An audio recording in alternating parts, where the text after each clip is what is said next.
Donc c'est parti pour la vidéo achat. Mes achats, je les ai fait il y a 2 semaines maintenant, 2 semaines et demie. Comme je vous disais, j'ai pas vraiment pris le temps de faire les vidéos ces dernières semaines qui étaient un peu chargées. Donc dans ce que j'ai acheté qui valait tout en bas de la pile, il y a Venom Carnage. Bon, je l'ai pris parce que c'est la suite de la série de Halloween, hein, que je vais enfin pouvoir rattraper, puisque je vais vous expliquer pourquoi je vais pouvoir la rattraper dans pas longtemps.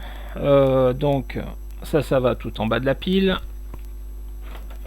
Ensuite, le deuxième omnibus X Factor.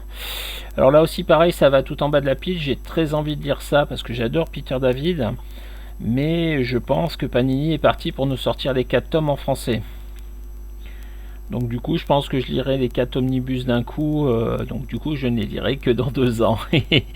Dommage, mais bon, je pense que c'est ce que je vais faire. Voilà. Là aussi qui va tout en bas de la pile, le dernier tome de Superman Chronicles par John Byrne. Alors tout n'est pas de John Byrne dedans, mais il y en a quand même encore un peu. Et je pense que ce sera le dernier que j'achète, puisque pour le coup, moi je l'ai acheté pour John Byrne. Maintenant que j'ai tout son run, là aussi pareil, je vais pouvoir me plonger dedans et le lire. Et ben on verra pour lire tout ça assez rapidement si on peut. Peut-être une lecture estivale. J'ai la fin enfin du run de Hitman. Garth Ennis, John McCree. J'ai hâte de le lire. Ça fait partie des choses que je stocke, qui là sont complètes. Donc je pense que je ferai la lecture des 3 assez rapidement, là aussi en fonction de mon planning, puisqu'il y a des choses qui sont rajoutées là récemment au niveau professionnel qui vont un petit peu me prendre du temps, mais bon, c'est pour la bonne cause, et puis je pense que ça va se lire avec grand plaisir et sans trop prise de tête, puisque c'est du comics rentre dedans, je pense, et j'ai hâte de le lire. J'ai même pas vérifié si c'était la fin du run ou pas.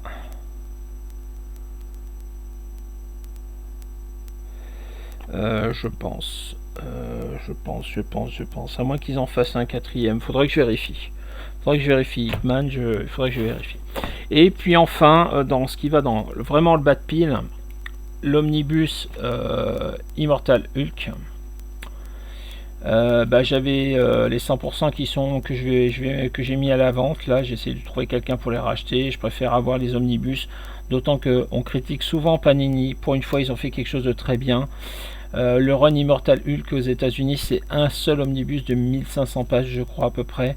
Eux, ils ont décidé de le couper en 2 volumes. Donc franchement, on peut les critiquer de temps en temps. Des fois, ils ont des très bonnes idées, et là, pour ça, je les félicite. Voilà, donc Immortal Hulk. Tout ça, c'est le fond de la pile. Dans les choses qu'on va lire de manière plus pressante.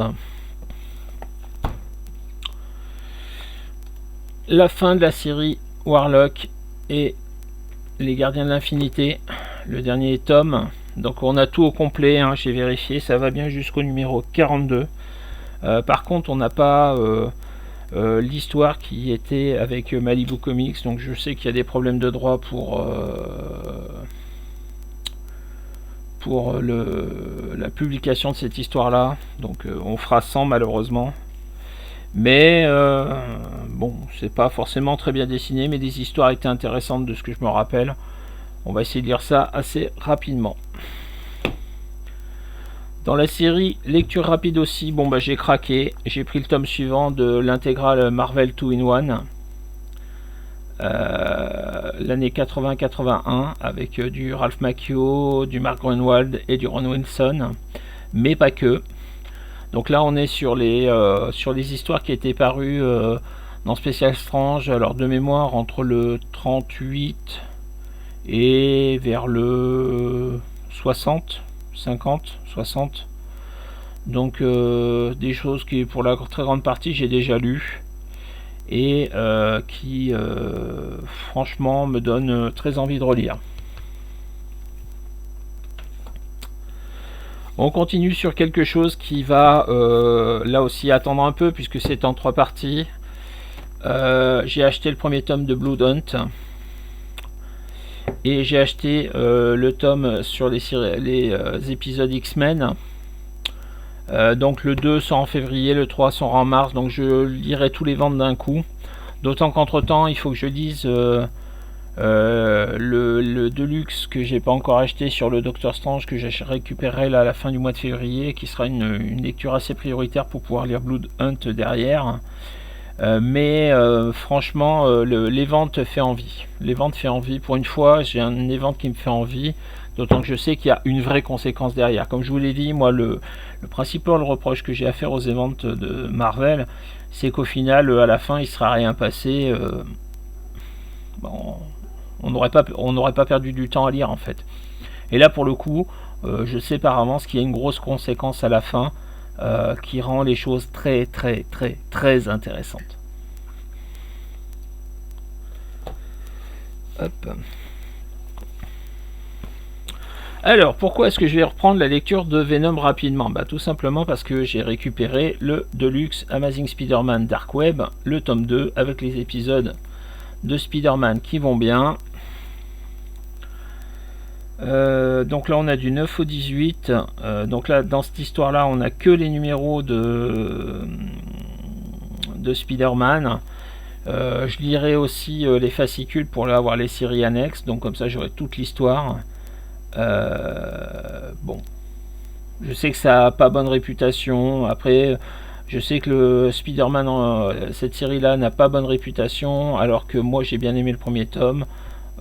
J'aime bien la direction qui est prise, ça change un peu, donc on va voir si le crossover est bien ou pas. Alors, dernier achat français qui sera priorité, après on passera à la VO. Enfin, le dernier tome sorti de World Finest, le 5e.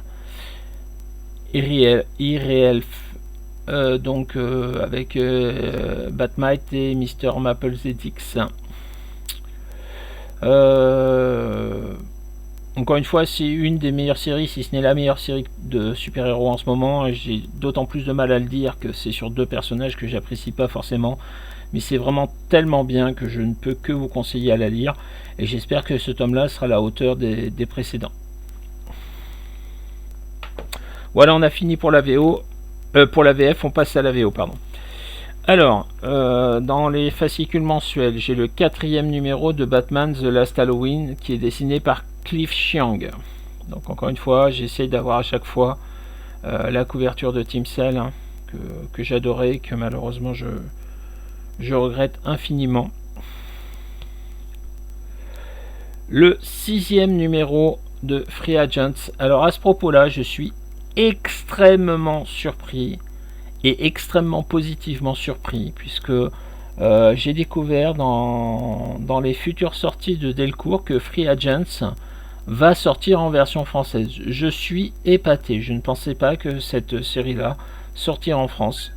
Donc je pense pas que je la rachèterai en VF malheureusement, puisque j'avais pris le parti de l'acheter en VO.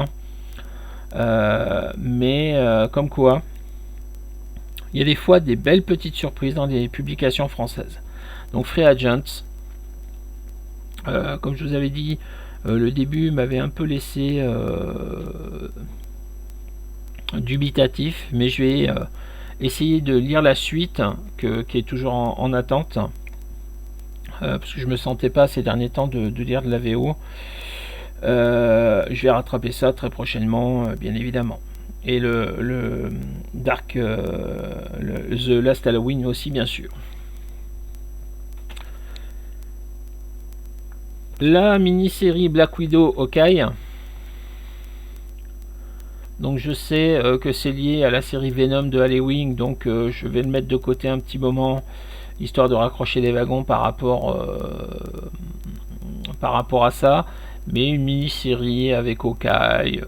Bon, vous connaissez mon amour immodéré du personnage, donc forcément fallait que je l'achète.